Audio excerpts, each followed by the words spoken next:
Hi, I'm Zendor, and yes, you have been expecting me.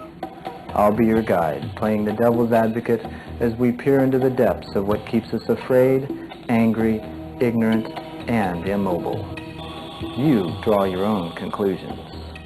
So many times, if you don't stand for something, you'll fall for anything. And in today's world with so much misinformation keeping us apart, it really does matter how we interact with one another. Namaste and Inla and welcome to this episode of One World in a New World. I'm your host, Zen Benefiel, and these are about conversations that get you active in looking inside and finding yourself too. They're called apocalyptic chats because we do unveil knowledge, shared, corroborated, real, that you can even test yourself, and I encourage you to. Speaking of encouragement, please do like, subscribe, share, make a comment. Those are gold today. So please do that. And also, one last ask, visit planetarycitizens.net and get your free copy of Planetary Citizens Awakening the Heart of Humanity. I guarantee you it will stir your heart and soothe your soul. So this week's guest is Zappy Zapolin. He's just an amazing guy that in our initial conversation, there's so much that we're going to be getting into today, so you don't want to go away. He's a futurist, award-winning filmmaker, a psychedelic concierge to the stars. He is the co-founder of Psychedelic Concierge. He was awarded Amazon's Film Festival's Van Gogh's Award for his documentary directing a groundbreaking film called The Reality of Truth. We'll probably talk about that too. He's the co-author with Deepak Chopra of Ask the Kabbalah. Now there's another deep dive. And he's the CEO and co-founder of Internet Real Estate, a graduate of Harvard Business School, and oddly enough, Playboy magazine says, the man who wants to change the world with psychedelics. So this is going to be a very interesting conversation. Don't go away. We'll be right back.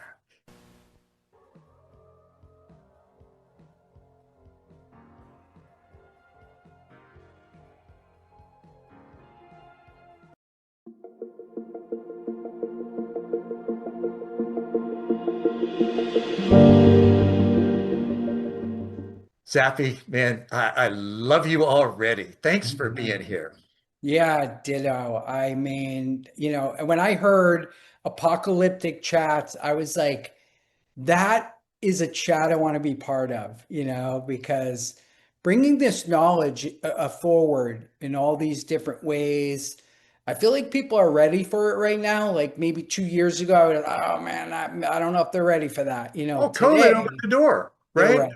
Yeah. And and we're kind of going off the sidebar already, but I just want to mention that that gave people the opportunity to sit still and go inside. That's what happens when have this obsession on self-hygiene, right? Yeah. You eventually turn inward.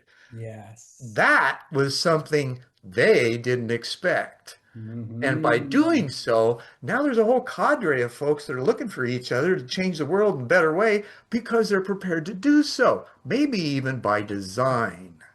What do you think Mm. of that? Right? Yeah, no, I think you nailed it. If there was a silver lining on the pandemic, it was the fact that we all got to sit there and think about maybe mortality, maybe our mental health, maybe uh, the future, what we were going to do after the thing was over. But I was during that time, I'd been, advocating psychedelics for the last 20 years. I made Mhm. 3 films about it. And I was saying to people, like, take this opportunity to go inside. You have this incredible moment where nobody needs you. You're at home. Get your hands on some good psychedelics, get in the right set and setting, and do them because this time may not come again. And And that's all important. The set and setting, and even the person that's guiding you through it, if there is one. yeah, absolutely. Because if you haven't worked through your demons, you're going to have a tough time.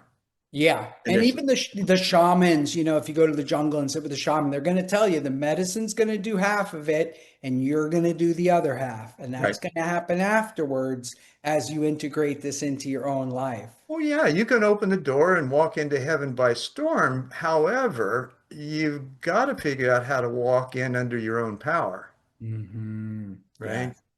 Now, we just went off into a nonlinear moment, right? We leapt ahead. So let's pull Yeah. it back a little bit. When you were a kid, right, were there things that you noticed that gave you an indication that there was a lot more going on around you and within you than others might have recognized? Or maybe they did, but again, we just don't talk about that stuff, right? Yeah, I had a very powerful psychedelic experience when I was a teen that it Hmm. really informed the rest of my life. It was kind of like the veil being pulled back moment.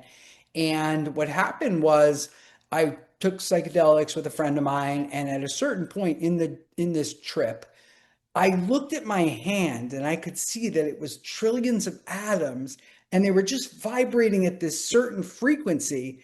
And then I looked over at my friend and he was the same atoms, but just a slightly different frequency than me. And I was like, oh my God, I looked at the table, it was a different frequency, the air in between. I was like, oh my God, everything's atoms. And my five senses are lying to me. There's so much going on. And you're already a pioneer in quantum physics, dude. Yeah. And I could never unsee it, when I All close right. my eyes or, if I kind of get my gaze going right, I start to see the atoms moving.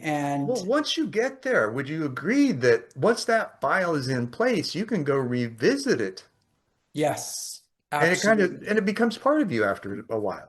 Yeah, that's the power of it, really, is that, after you've done it, you have these pathways, I'm going to call them, because I've been meditating for 35 years. Thank God somebody taught me that a long time ago, a mantra-based meditation. But I Right? noticed that after I started to go deeper in my psychedelic journeys, now I can close my eyes and I start to do the mantra and I just see a path and I drop in and I'm Sure. there, Yeah, yeah, yeah, yeah, yeah. So. Do you experience the frequency too? You mentioned it earlier because there's one in the back of the silence, right? Yep. It's the Yep. foundation of everything. Is that present with you most of the time, all the time, part of the time? Um, I think on occasion, I've had some occasions where, and again, I think, psychedelics, the value of these things is that they're taking off certain filters that we have, and For so, sure.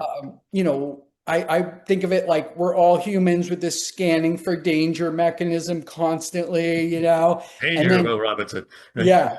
And then, you smoke some marijuana and 10 filters come off, right? And you're like, Yeah. oh my God, the music sounds so good. Like, oh, these colors are so nice today. What's going on? And then you go, oh yeah, no, I smoked marijuana. Okay. So 10 filters came off. Sure. And And if I may interrupt yeah, it for just a moment, because I love to correlate things, right? And this is how we share this knowledge, um, because it is shared, right? We both have reflections of it. So in that, there's a perspective, right, that you get that is that frequency-based response. hmm And it's something that is really difficult to articulate because it has to do with the deeper sense that we have hmm that's body directed, that's body activated, I guess, or the body is more, it's like the indigenous folks, they have a three brain system, the gut, heart and head. Shamans teach this too, yes, right? First brain's the gut. That's where all the vibrations are connected.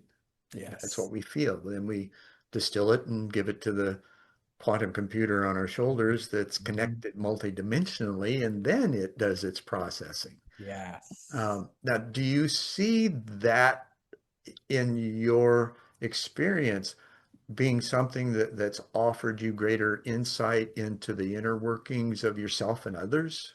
Yeah, I think so, and I'll follow on the thought about the marijuana because I think like the mushrooms, maybe Right. those are dropping 100 filters off. Now you're like, oh my God, there's so much dynamic stuff going on here that I have to remember this hopefully when I come back. And then there's some psychedelic compounds like ibogaine or even ketamine, maybe, where they take all the filters off.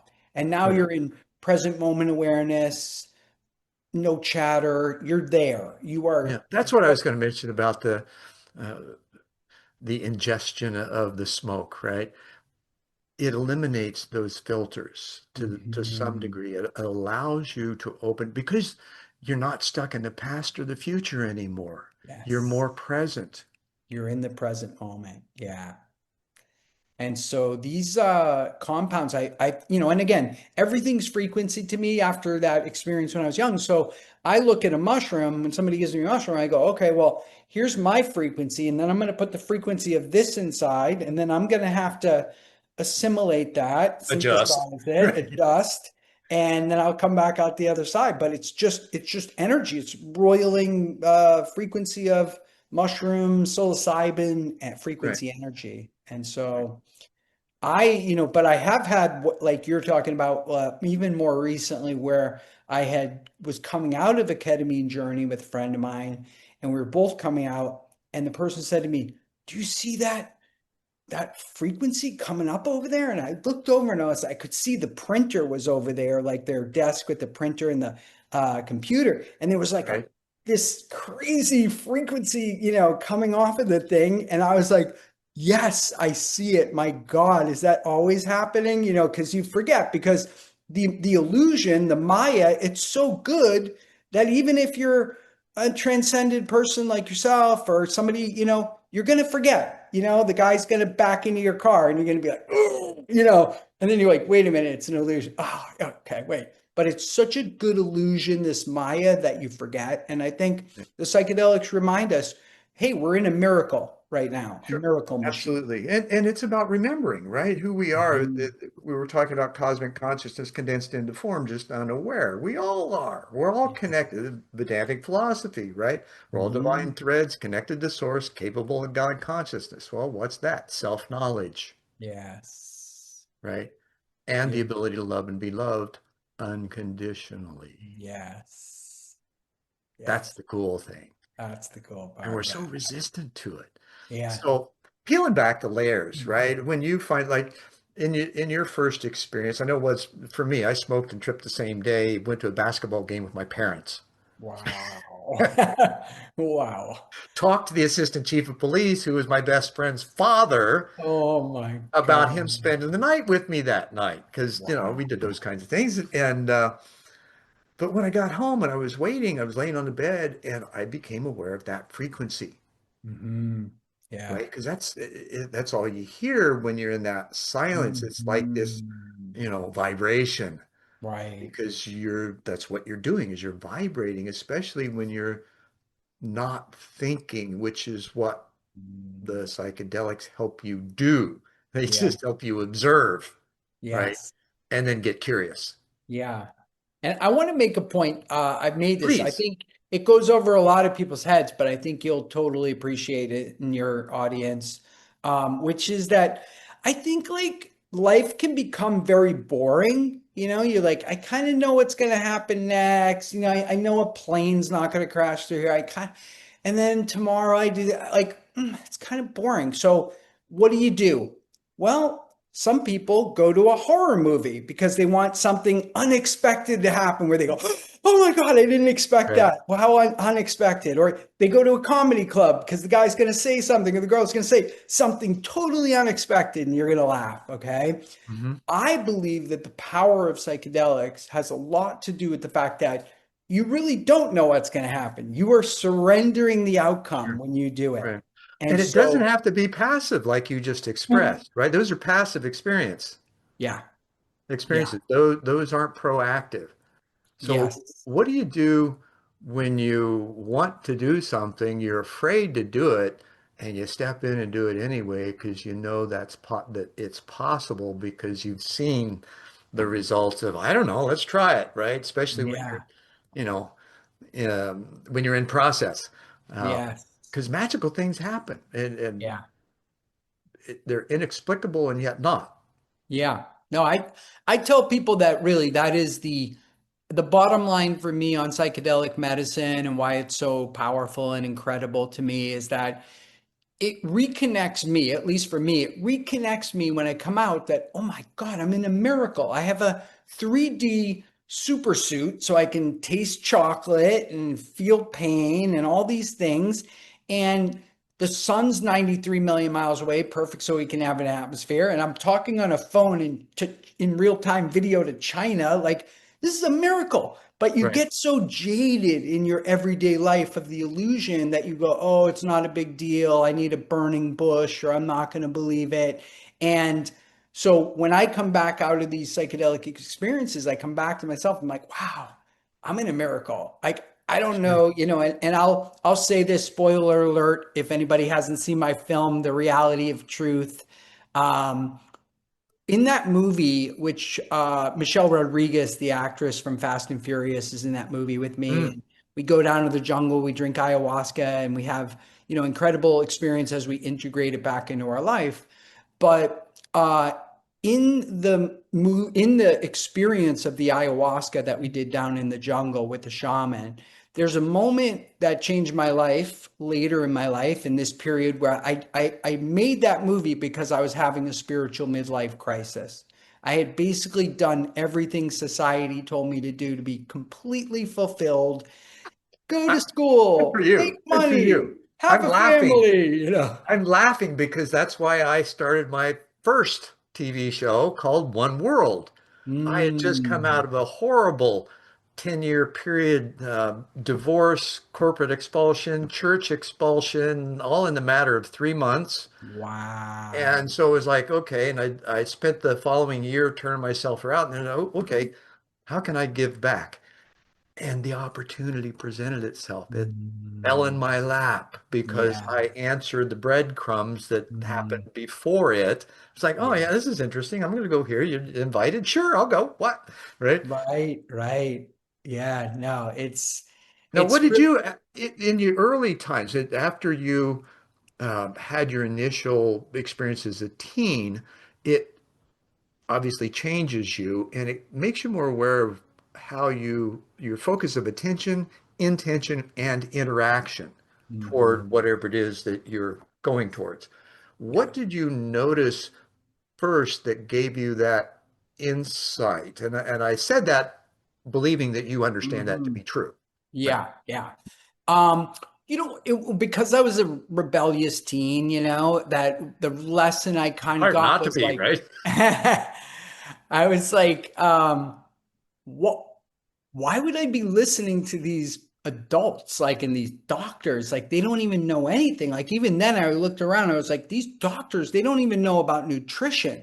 Like, that could solve 80% of what they're talking about. And like, they don't even know about it. Like, why am I going to listen to them about anything?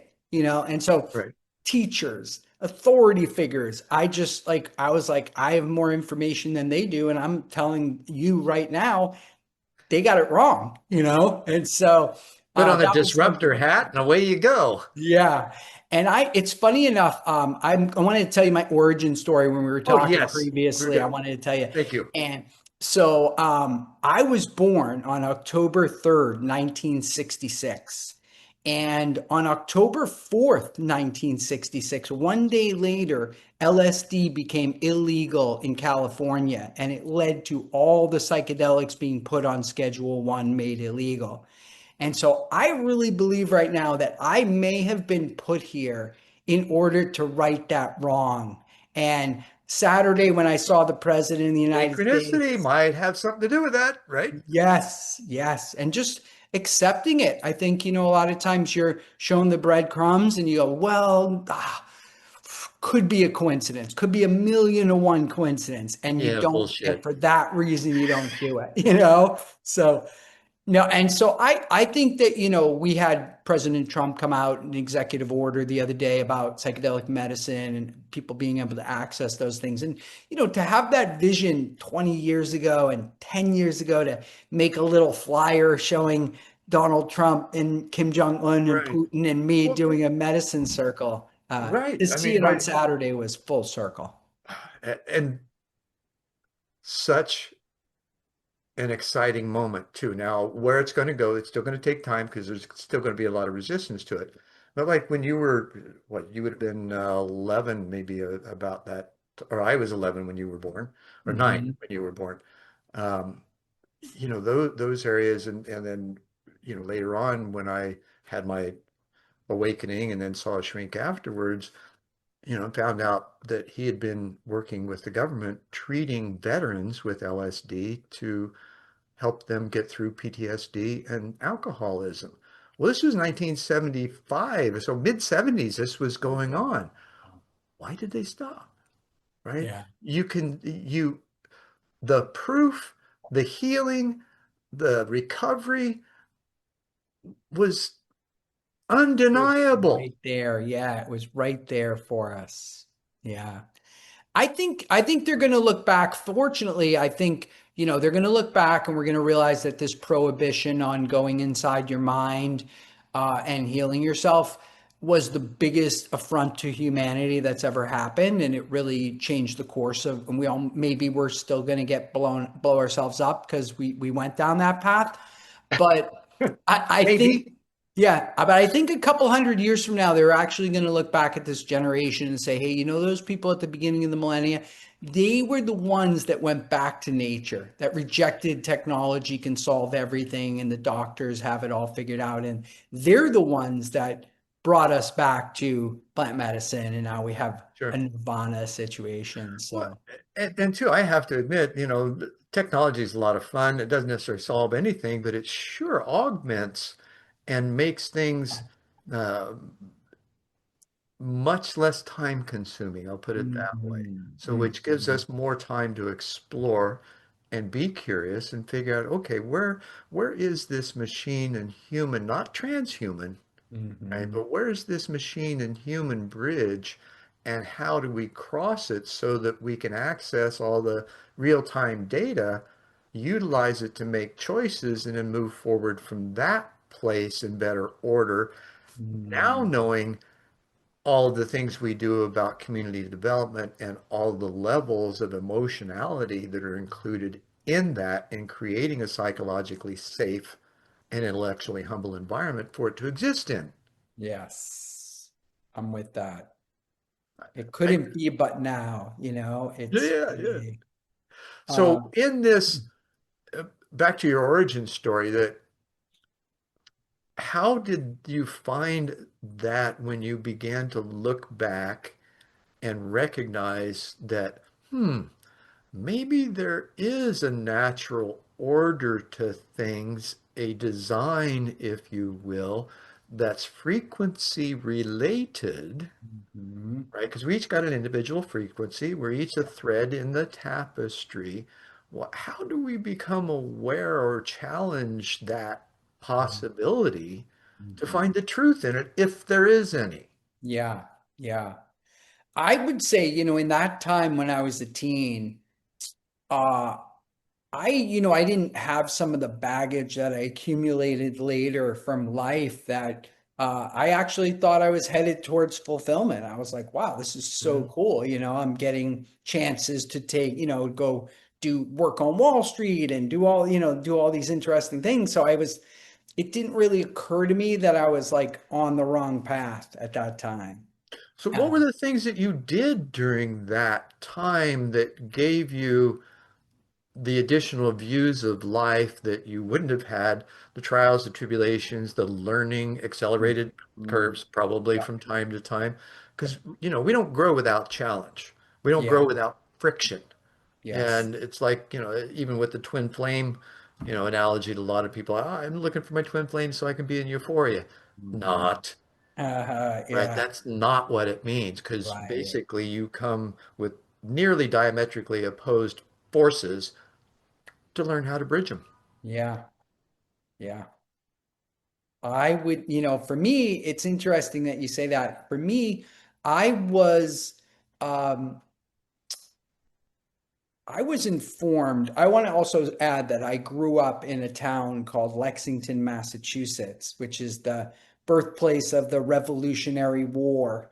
And so it is a great place to grow up because everybody there is just like, hey, don't let people tell you what to do. If they give you too much shit, just throw their tea in the water and tell them to come get it, and just deal with it then. And Yeah, so yeah, yeah. always had that spirit of like, don't tell us what to do. We got this already. And that was really programmed into me as a youth.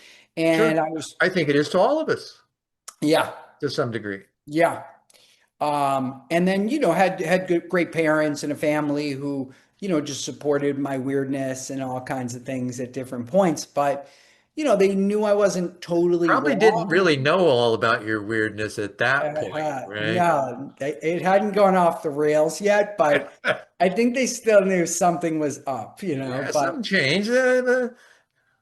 yeah. Our boy's different. What Uh-huh. happened?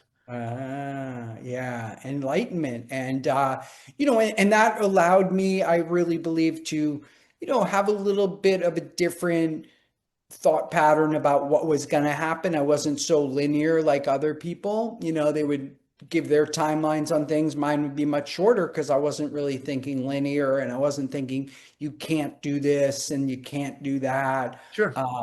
So I was able to use that skill, like you said, maybe some kind of a futurist to be able to use skills like that. And so, I use those to benefit myself when I saw trends coming, where I spotted the internet happening. Well, at first I was in the infomercial space, which was a new fledgling industry at the time.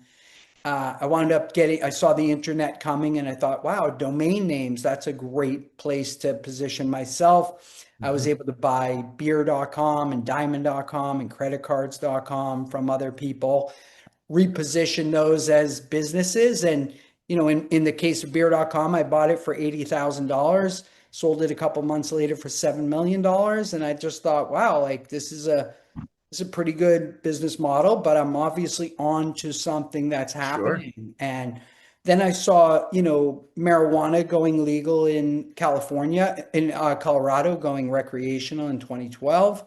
And I dove in head first. And you don't even have to be that smart when you're at the beginning of a trend. You just put yourself in there and you wind up Well, but doing that pretty is well. smart, though. That's the thing. Guys like you and I, we see these things, right? And others like us, we Mhm. see things because we're attentive. We're paying Yeah. attention. We're not mesmerized by the rank and file societal programming, media programming to where we're less than, can't do this, we'll never make that, all of Mhm. those kinds of things. When in reality, we are gods and goddesses in embryo. We just aren't acting like it. We haven't Yeah. got a clue what that even means because we're Yeah. so diminished because of how we've been educated and programmed. Yes. Now, how do you see that changing from, let's say, in the last 10 years? Because it has started, and I think we can agree on Mhm. that.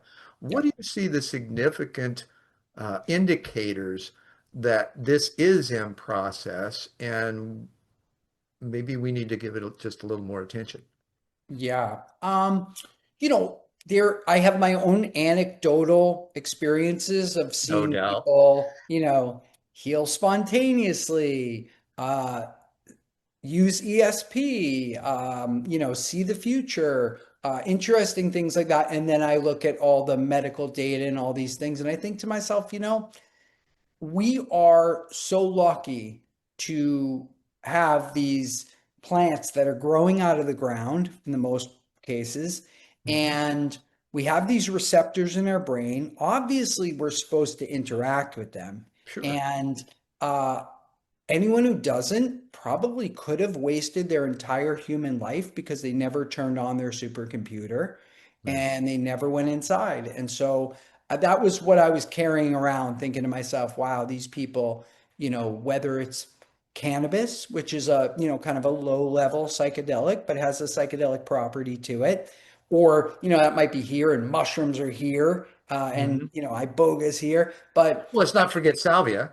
and yep, that's a doozer. Right. Don't order it on the internet and smoke it tonight, folks. Do not do it unless you're ready, because I've seen some crazy shit on that salvia. That's Oh yeah. Well, it's like DMT, on steroids. in Yeah. a short amount of time, Yeah. And right? here we are. It's so incredible because, DMT, for people who don't know, there's DMT in everything, but there are plants and things that have high concentrations of it, and you can smoke the DMT and give yourself a full-fledged experience of maybe connecting to the white light, Hmm. um, you know, taking all the filters off kind of thing. And so, as fun as that used to be to do, now there's reports coming out saying that there's evidence that stroke patients, they can reverse their symptoms using DMT, smoking DMT now. So it's like all these things are having these Brain and moments. chemistry are it's so incredible at the things that can happen, creating the new neural pathways, and um, it's just amazing how self-initiating processes. You've got to choose to do so and not give up, right? Your Yeah, attention has to be just, you got to give your life to it, yeah. literally. Yeah. There's a certain amount of bravery because you are surrendering to what might happen, Right. but you're still doing Oh my it. God, I don't know what's going to happen. Well, save me. Right. Yeah, exactly. That's most people. And it's scary Uh-huh. because, it's prevented them from knowing about themselves. Timothy Leary, these folks, Alan Watts, they all say, the point of individual life is to know yourself. So Right. how are you going to know yourself? By Well, that was Socrates, wasn't it? Know thyself? know Or thyself was is very Aristotle? One of those Um, guys. well, let's just say now that we know that the Eleusinian mysteries that Socrates and Aristotle and Marcus Aurelius, they were part of this Eleusinian mystery school, and they Mhm. were taking ergot, which is a fungi that grows on a rye seed, which is where they derived LSD. So all of our modern philosophy and uh, culture is based on LSD experiences that took place during that time. And we have to accept that, and it's hard for people to I, accept. I don't believe it. It's just not true. Right? Exactly. And Yeah. that's the standard response. And the Mhm. shades go up or come down, blocks it. And where'd you go? Yeah. Right? Now, Yeah. once a person has a direct experience, even at a minimal level of something, whether it's a moment of ESP, some subtle sense that they get, the first sense, we always second guess, right? Because we always guess wrong Right. and wish we hadn't, right? Oh, I wish I'd have paid attention to myself. Yes. Well, and we're subtle energy beings. So how do you see um, this direct experience being offered at more subtle levels without piquing or initiating fear in others? Because that's where the block Mm. is, right? Yeah, yeah. I don't blame people for being fearful. They have been propagandized for the last 60 years with a Or lot of more, money and a lot of power to tell people, don't look over here. This is dangerous, right? scary, Well, even gonna the Bible ruin did that, right? Don't look over here. Those are the you. first Yeah, places you need to look. right, right. Right. Yeah. No. And so we got a good dose of it just to let people know, it was sort of a perfect storm back in the 60s when the Vietnam War broke out. The government was giving LSD to people and other psychedelics and realized people were not going to go fight in a war if you give them psychedelics. So they Right. were like, we got to stomp this out. The pharmaceutical industry had just come out with their SSRIs, their antidepressants, and they were looking for decades worth of profits on those things. So they were like, we can't have Thorazine these being one things of out. those. Yep. They were like, we can't have this. And then third and very sinister was the alcohol companies who knew that a day would be coming like 2026 where the younger generation was going to prefer marijuana and mushrooms over alcohol. And they were like, we got to do something about it. Let's just spend tens of millions of dollars a year discrediting these things, telling people they're going to jump off a roof, it's going to scramble your brain, all Well, that stuff. that was the And 70s. yeah. So when people are scared of it, I don't blame them now because I'm like, that was a lot of really good propaganda they Oh, ran sure on was. us. And Absolutely was. so it's not really until the pandemic where people were just sort of like, well, I have a problem, and I can't just go back to what we were doing with the talk therapy and the antidepressants. So what am I doing? And they look around and they go, wow, there's actually some pretty valid research around here that some of these plants may have been put here, for us. And You so, think? yeah, You no, know, what's really funny, and we don't even consider this. We are the earth, yeah, right? Everything that we have put into all of our body, yeah, right? We change cells every 7 years, something like that. Total change, yep, right? Well, where do those come from? The food we eat, where does it come yep, from? The earth or yep, animals, and where the animals come? The earth, right? What feeds them, right? So yes, we're intimately connected to such a way that planetary citizens isn't such a far stretch, right, right? right, yes. And I would say it all for me comes down to the natural human fear of death. Hmm. And that we're like, oh my God, what's next? What happens when I die? And then you're like, oh, well, let's make up a story, okay, where it's really good after you die. You go to heaven and you're sitting on a Right. cloud. It's so beautiful. And people go, okay, I can accept this, And so it's basically and again, the power of psychedelics. When I did ayahuasca, and you see it in the reality of truth film, there was a moment where I died. I knew I died. I knew this was death. And I looked around and I was like, wow, this death is very dynamic. Like, maybe I don't need to fear it. Maybe I'm actually looking forward to it. I'm not going to say that out loud when I leave, the journey. I may not say that to my friends and family, but yeah, I'm I drop my fear of death in that Sure. experience, and that can be very, I mean, really just Well, when liberating. you get on the friends and family plan, you realize that there are a number of those gates, right, Yes. that you have to go through in the process during your trip, Yeah. right? You condense because you're scared, right? Oh my Yep. God, I got to let go, right? Yep. And then you let go and you find, oh, wow, why didn't you do that before?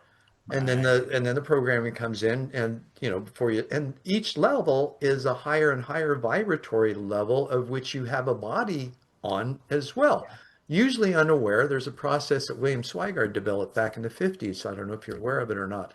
It's called multiplane awareness technique. Mm, And it's a facilitated process that takes the experiencer through 9 planes of consciousness in your light body and mm-hmm. integrate and you have the opportunity to integrate your body on each of those planes. Now, I Mm, went through it in the summer of '89, just after the experience I told you of going to the Three Suns. And I got to the end of it, and they take you a little bit further to show you there's more, but yet the human bandwidth is those 9 planes, which turn out to be 12, mm. right? Because we're on 3D, Wow. right? Yes. And I get the prompt to get ready to come back. And okay, I'm ready. So I come back and I open my eyes up. I turn to look at the facilitator and he says, uh-oh, Okay. what do I do? Right? Right. He's, well, that was a prompt to get ready to come back. You're supposed to drop the bodies off where you got them. Right? Now, to me, this was all just a Right. thought experience, Right. experiment, right? Right. Because I'm really visual and I could go there, I could do those things, whether I'm creating it, imagining, who knows, right? Mhm. So that next morning at about 2 o'clock, I'm startled awake in my bedroom and there is a party going on. And I still don't get it, Right. right? So Wow. gradually over the next 2 weeks, it subsides. And I have a psychic friend that I was working with on a project. And she left her day timer there. It was 11:30 at night. She calls me at home from home, says, "Hey, can I come get my day timer? Right? It's my life." And I'm like, "Yeah, sure." And I'm thinking, okay, perfect opportunity to invite her to spend the night and see what she gets. That Mm-hmm. said a word. Mm-hmm. And she was obliging. The time came. She sits straight up in bed, says, "My God, how can you sleep in here? There's got to be at least a dozen different beings in this room." No way. And Wow. then it occurred to me, shit, that's me. It's Because it you. all felt familiar, Yeah. right? Yeah. It was just overstimulation, right? Wow. So I I never love when got you get caught. confirmation for stuff, it's really so fun, But when the you get a rest of it's so friend or, incredible, yeah, right? How do you share that with someone without giving them a direct experience of yeah, it so that they can have it too? yeah, yeah. Well, there's a very interesting thing happening right now. I was just had Danny Goler, who's like the number one DMT expert in the Hmm. world. Had him talk to my psychedelic concierge group on Wednesday night, last Wednesday, and he's done more DMT than anybody alive. He has the Guinness World Record for the most DMT. He did a 5-hour IV DMT.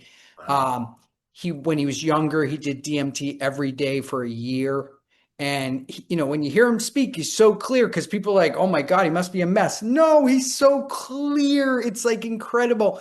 But what's wild is that um, he discovered or was shown, I don't want to say discovered, he was shown by the DMT, different entities and stuff, that if you shine a laser on a wall and you smoke DMT and you look at the laser, there's a code in there where you can see the code of the laser.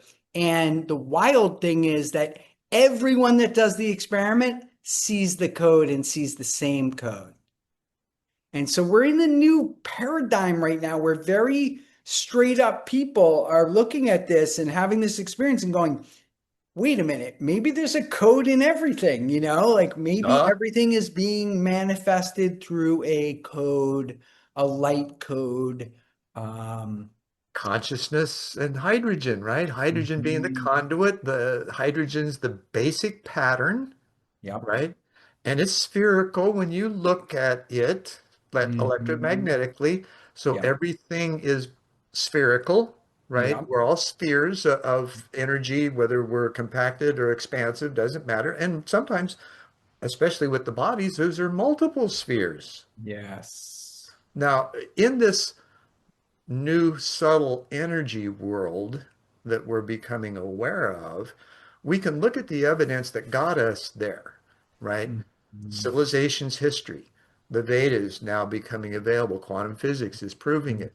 As a solar system, we've moved out of the Piscean area of space and we're going into the Aquarian area of space, which has a slightly different vibratory rate. frequency, So yes. what's that going to do? Jose Arguelles was a good friend of mine. Uh, Uh-huh. Cool. so what's that going to do, right? We had multiple conversations about what the solstice was all about. And so once all of this escalated consciousness, awareness that ended up at the solstice of 2012, then what happens? You reach the apex, right? Now you got it. You Yeah. carry it with you. Yes. What happens everywhere else now? All the Mhm. stuff that doesn't fit starts coming to the surface for review. Right. What's Yes. happening now, Yeah. right? This is what's, the process is. It's And on us. because we're seeing things, not just seeing, we're sensing. We can't think our way through a system built on vibration anymore. We have to Yep. sense our way through it. Yep. These are doorways to do so, right? That's what sacred plants Right. do. They tune you Yeah. into that sensitivity. Yes. That frequency. Yeah. Yes. I want to tell you, I have a new film that's going to be out this summer, a documentary film, and the title is literally Frequency, the Secret of Everything. And I was lucky enough to get Dr. Joe Dispenza and Bruce Lipton and Greg Braden and Nassim Harriman, Eileen McCusick, all these incredible Oh, I people. love those guys.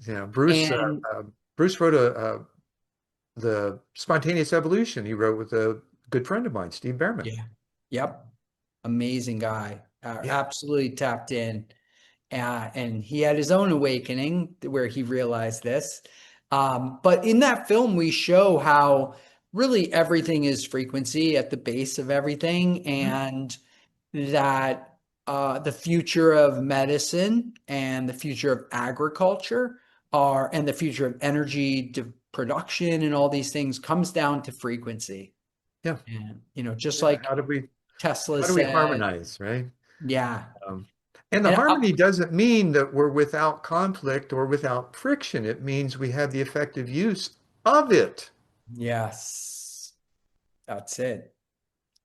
There's an interesting, to that point, there's an interesting example in the film where we go to some of these farmers' fields, big fields, Archer Daniel Midlands and people, they're starting to realize about frequency. And what they're doing is when they water the field, before they spray the water, they're putting it through a frequency device that structures the water. Hmm. And they're using no fertilizer and no pesticides, and they're getting bigger yields with just the frequency of nitrogen and the frequency of Right. these things. I've got a Because the buddy that plant developed doesn't know a, the difference. You don't know the no, no, no, difference. no.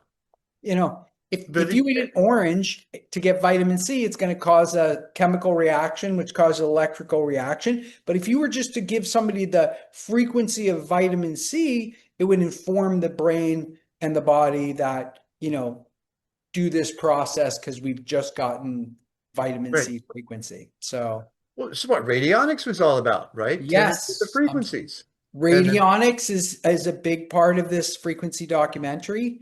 There's a gentleman named Don Paris over in uh, Bali who is doing radionics, remote radionic healing, and just incredible things in that movie. And sometimes it's the examples that really like shine through. And there's an example with the farmers that's really interesting. What they do is that when the farmers are trying to deal with pests like bugs and things like that, uh, Mo evils. what they do is, and I'm making this example up, but Sure. if you're growing corn and the caterpillars are eating your corn, but the crows, the birds eat the caterpillars, then what they do is right before they spray the field, they put crow frequency into the water and they spray the field, and all the bugs just go right around the field. They don't come anywhere near that crow frequency. And so when you think about, the opportunities that we have to attract and Well, you got repel, morphogenic fields, right? Rupert's yeah, work. yeah, that's it. And when you begin to look at these things, now here's the challenge, right? We don't Yep. look, right? Yeah. And because we're distracted. Yeah. Now, not so much so because we're in a VUCA world and everybody's going, oh man, what's next? Where do we look at, there's a tension, if you will. Yeah. Yeah.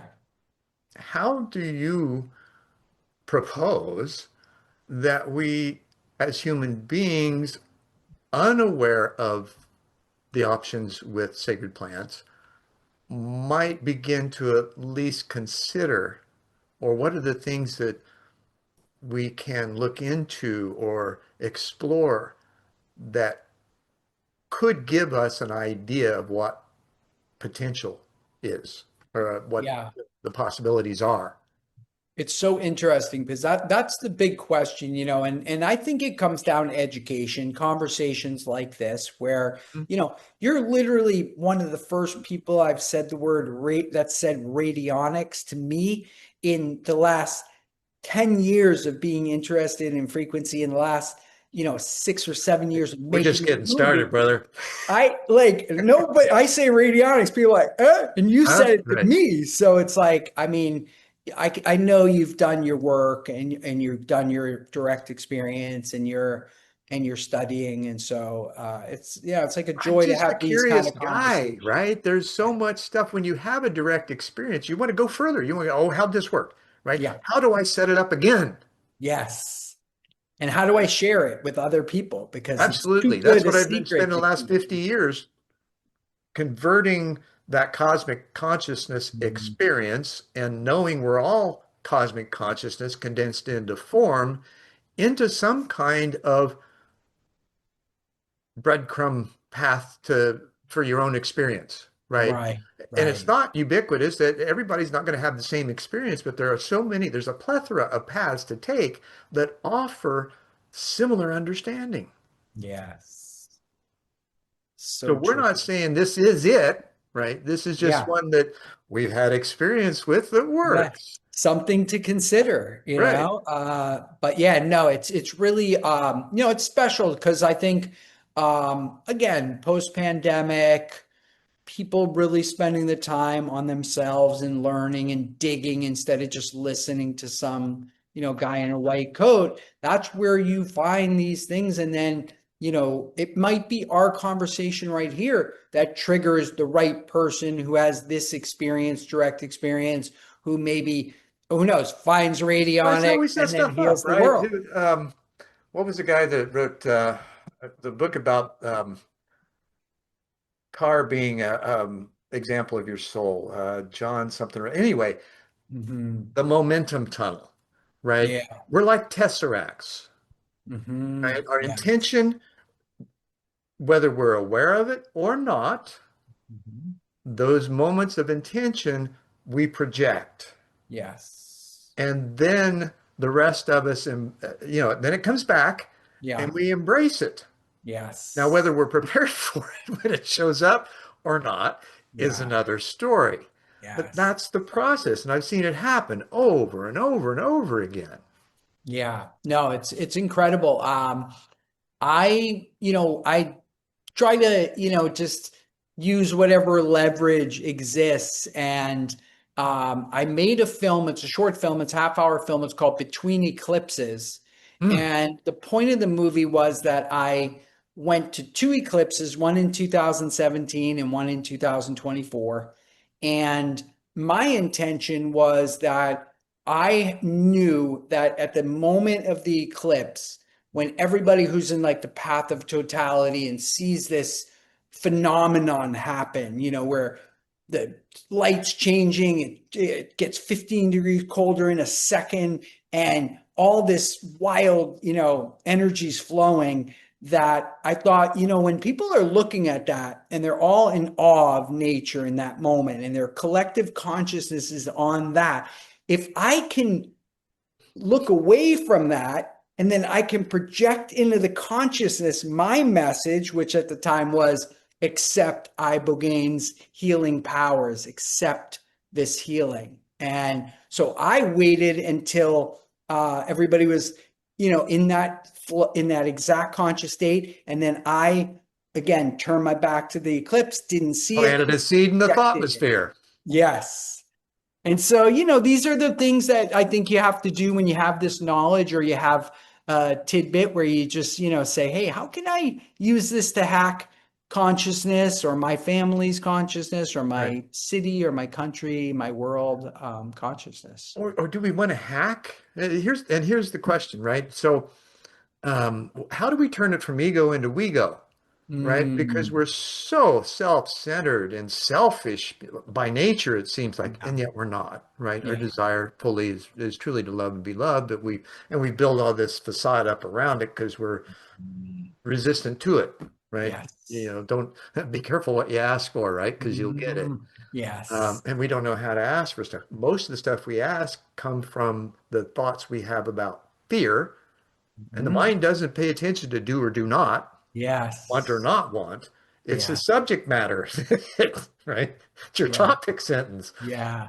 Um, and I that's how it always tell operates. people I'm very lucky because they say you have this area of your brain called the default mode network, and it's usually vacillating between fear, anxiety, and creativity. And so it's always doing this thing back and forth. And I realized that my mind, my ruminating thoughts are all about food and what I'm going to eat next. And so people are always like, "Oh my God, aren't you thinking about?" I'm like, "No, but like, aren't we stopping for dinner later? Like, where are we going?" And then I'm playing the menu out, and so all my ruminating thoughts are about food, and I count myself very lucky that that's where my mind goes when it drifts. Sure. Well, So, and it's all, I have a different default place, but I have a default place, right? I go to that, I hear the frequency we were talking about earlier yeah, all the time, yeah, right? I hear it even talking to you. So yeah, it's really easy for me just to stop and focus on the frequency and mm, let things do what they do, right? yes. Because they're set up to do so. Yeah. Let the You just have to miracle allow it. play out. Yeah, that Yeah.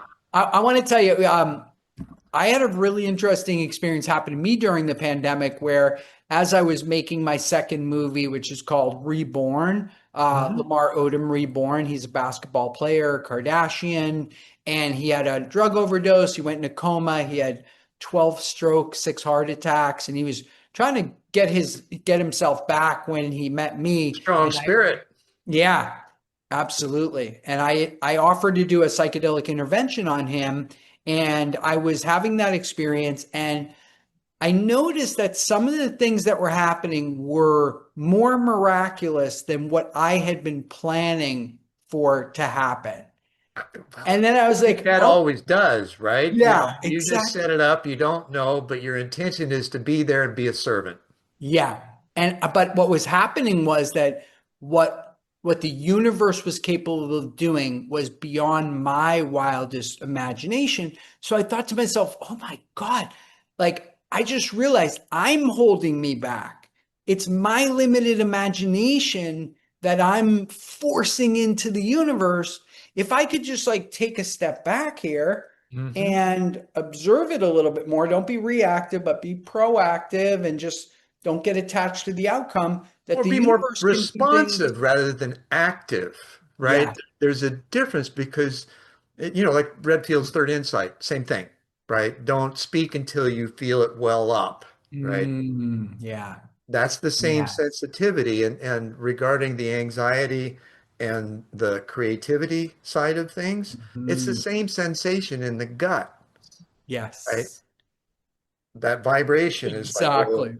right? So Yeah. it gives you the opportunity to, wait a minute, um, am I safe? Nothing around? Yeah. Okay, cool. So what's about to happen that's on the other side of that? Because it's a quickening.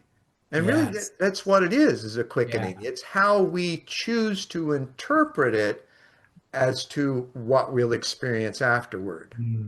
Yeah. Absolutely. And this is for me, I always joke and I say, I wouldn't want to die. And I'm standing there in front of God, and God says, "Okay, what are you doing here?" And I go, "Well, I died of this disease or this happened." And God's like, "Well, why didn't you take some of those plants that I left there to connect you with spirit or to break an addiction or something? Why didn't you take those?"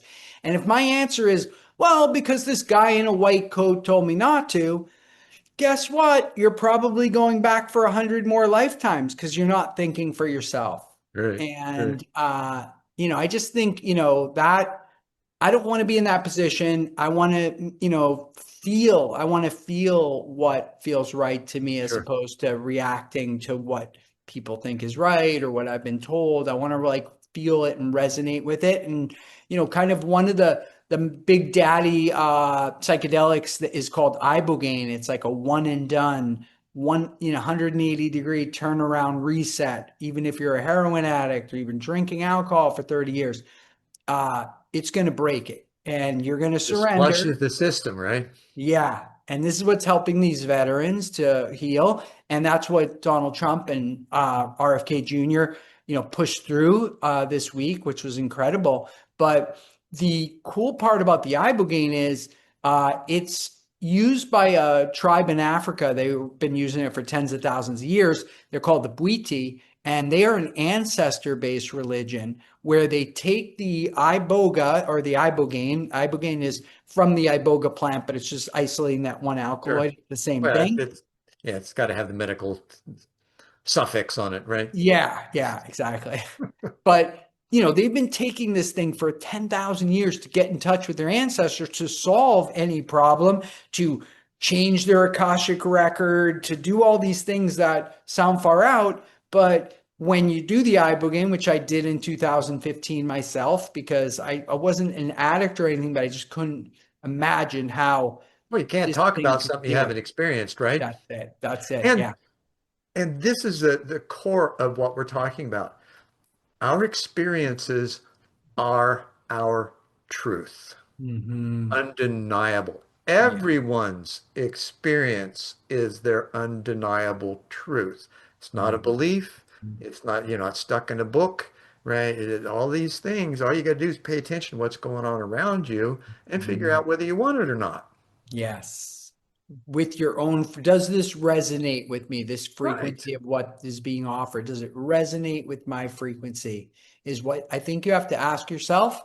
And, I want to tell you a really interesting thing, because I know you told me in the past that you were adopted, Yeah, I uh, was orphan and adopted, orphan 6 adopted. weeks. Yeah. Okay.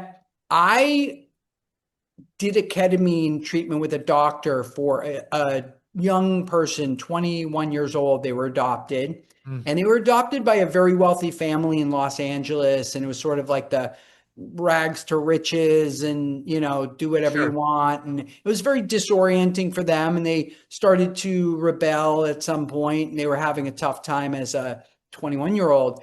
And the family was like, Zappy, can you help him? And I said, yeah, I think let's see what ketamine can do with a doctor. Let's see where we might have to, bring some plant medicines in here. So they said, you have our permission. He was open. And I gave him a ketamine treatment. And at the doctor's office, he had an IV, and he came out of it and he lifted up the eye shade and he said, do you know what? He goes, I'm adopted. And for the first time in my whole life, he goes, I know who I am right now. Awesome. I just figured out what my frequency is and who I am. And I was like, oh, I didn't even expect it. I was just like, oh my God, we got to get this for every adopted person in the world. And, Well, yeah, and yeah. Well, he's and it done works too. I incredible was for them. fortunate. When they brought my sister home, I was 4.5. And of course, no forewarning. And they decided it was time to tell me. I felt comfortable. Unconditional love. Dad was 32nd degree Mason. Mom was a junior high English and Lit teacher. Uh, Mm, so they were in the upper echelons of our community, small community as it was. So I didn't have any qualms about where I was at, how I was being treated, or the mm, love that I was being shown. What I had questions about was, and the residing question I had was, if I have a father and mother in heaven, right? I've been going to Sunday school. Can I talk to them? right, right. Turns out, You a few can. weeks later, a voice came one night, just simply said, "Hey, you."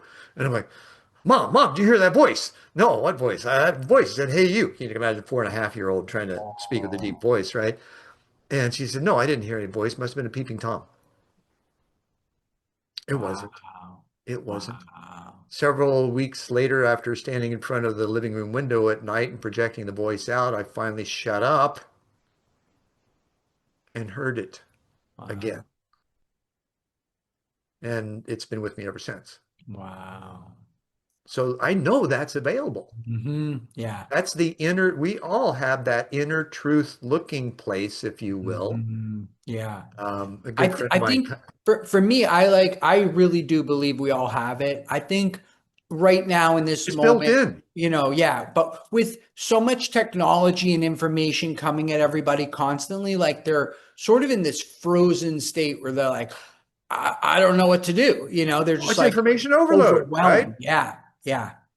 And so they can't get there. It's going to take meditation, breathing, or psychedelic medicine probably is the most. Something to slow or stop those 70,000 thoughts a day that the majority of are self-deprecating. Yes.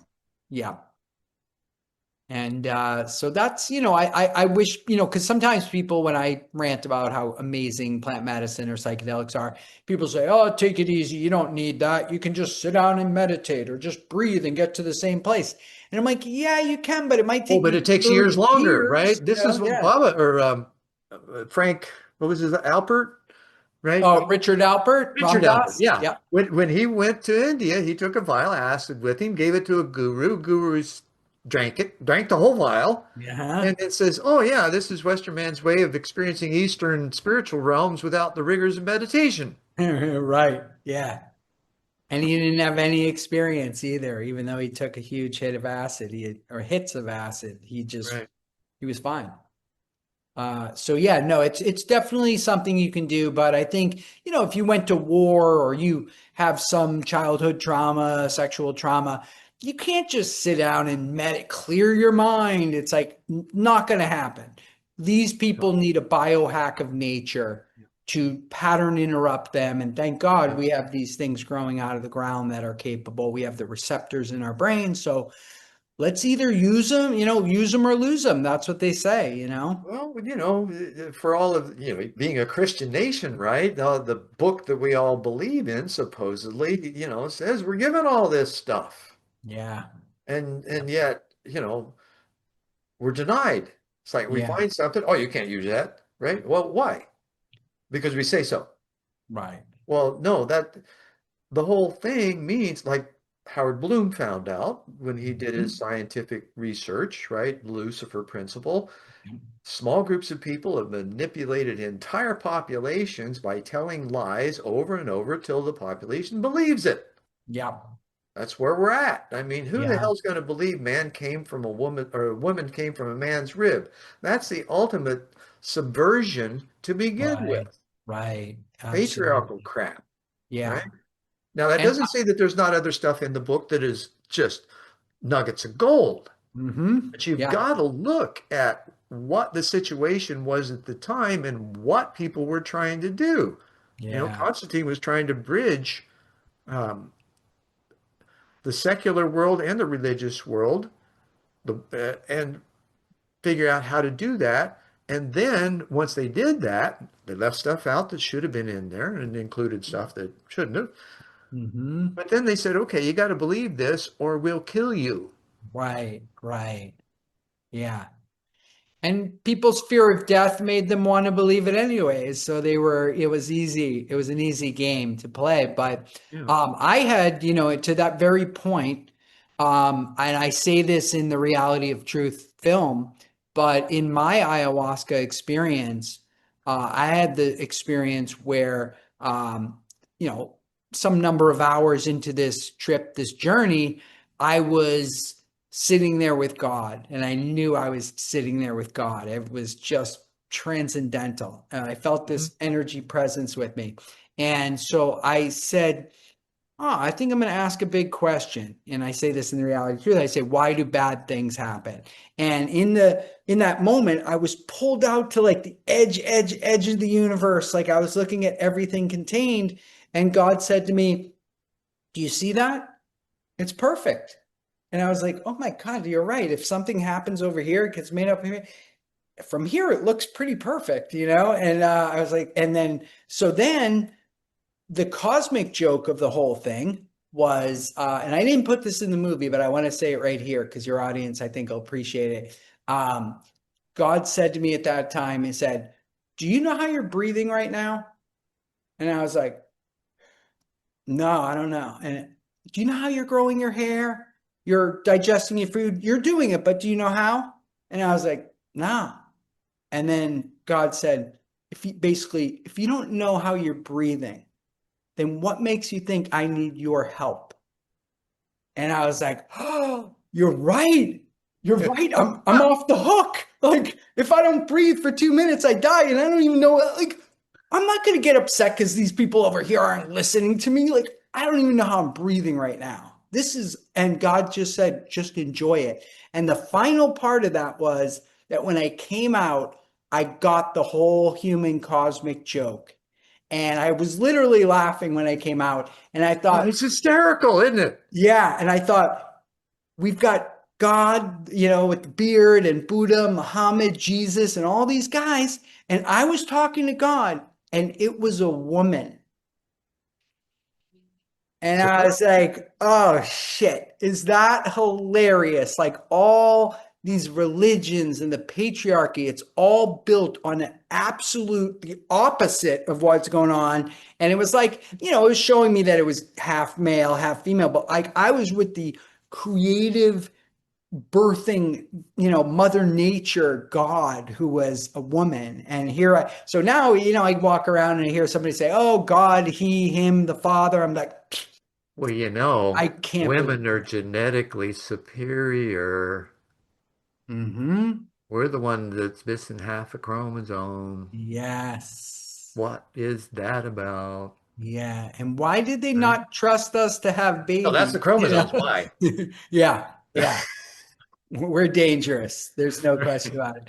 Um, So I don't want to do this, but I got to cut us short because I got a 7:30 coming Yeah, up. we were just So we're getting on ready the hour. to head out, and man, But Zach, let's do this again because there's like 3 hours more that you and I could have talked, and we haven't even unraveled the first part of the onion sure. here. Well, before we go, right, Yeah, a little bit of advice.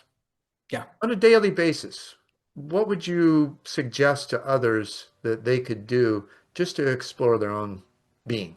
That's a good question. I would say my best advice, and this really comes from just living life, is that if you don't know why you were born here, why you manifested yourself here in this physical reality, and you don't know what the rules of the game are, and you don't know what comes next, if you can be grateful to be here, I really think that's how you're going to be judged. It's not going to be what deeds did you do, because we all do that for selfish reasons most of the time.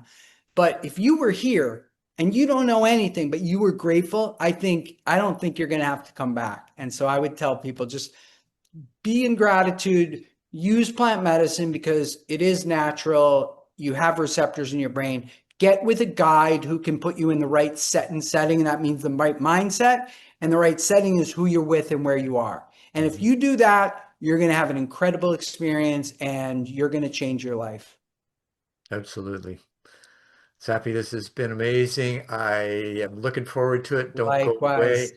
away. And I'd like to say for myself and for Zappy, thanks for being with us.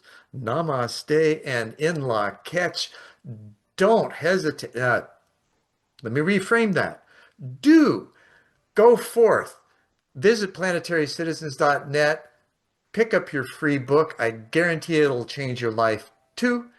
And also, be good to yourself. And thanks for tuning in. I'll see you next time. Let's explore a story that goes from a kind of weird childhood to, meetings in space. This all comes from Zen Benefiel's book, where he lays out his pretty unbelievable life story. He basically says, look, this is going to sound wild, so let's just go with it, shall we? So, how did this all get started? Well, his childhood was anything but normal. He was adopted, had out-of-body experiences, and took nightly trips to a strange orange cloud. Casual, right?